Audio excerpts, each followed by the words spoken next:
Hello friends, आत्ता video बनवण्याचं कारण हे आहे की काल संकष्टी चतुर्थी होती आणि संकष्टी चतुर्थीला चिंचवडमध्ये मोरया गोसावी मंदिर आहे, तिथे सगळे भाविक दर्शनाला जातात. मीही गेले होते आणि दर महिन्याला जेव्हाही संकष्टी चतुर्थी तिथे असते ते छोटीशी जत्रा भरते. त्या जत्रेमध्ये लोक त्यांचं छोटं मोठं सामान हे सेल करतात. तिथून मी 2-3 गोष्टी विकत घेतल्या. ओके, आणि ही चादर सुद्धा मी तिथून विकत घेतली. आता ही चादर दाखवण्याचं मागचं कारण हे आहे की आज ही चादर मी वॉश केली आणि वॉश करताना वॉश झाल्यानंतर वाळत टाकताना मला हे इथे यांचं स्टिकर दिसलं, जे असं चिकटवलेलं होतं. हे बघा, हे जे दिसतंय ना फोल्ड, हे असं चिकटवलेलं होतं. मी हे असं ओपन केलं आणि वाचलं. तुम्ही पण वाचा.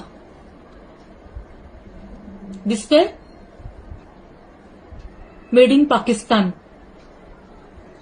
आपण कुठे राहतोय, बॉर्डरवर पण राहत नाही आणि आपल्यापाशी मेड इन पाकिस्तान गोष्ट म्हणजे माझ्या घरात आहे.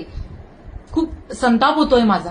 माझ्यासारख्या कितीतरी लोक, म्हणजे खूप लोकांनी तिथून चादरी विकत घेतल्या, म्हणजे त्यांच्या घरातही ही वस्तू गेली. कोणाला आपण रोजगार उपलब्ध करून देतो आहोत? कुठून येत आहे? पहिली गोष्ट तर हे कुठून येत आहे इथे. अजून एक गोष्ट सांगते, मी हा पण विचार केला की हे कुठून येत आहे. हे जेव्हा मी गुगलला सर्च केलं तर पाकिस्तानी गुड्स इंडियामध्ये बॅन आहेत, ते इम्पोर्ट नाही करू शकत इथे. तुम्ही इथे गुगल केलं की तुम्हाला सगळं दिसेल. कम्प्लिटली बॅन आहे.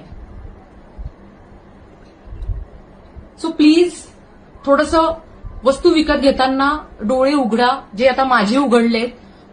तर माझ्यामुळे मी तुम्हाला पण सांगते की तुम्ही पण डोळे उघडा. वस्तू विकत घेताना आपण रोडवर सर्रास वस्तू विकत घेतो आणि नको ती गोष्ट आपल्या घरात येते.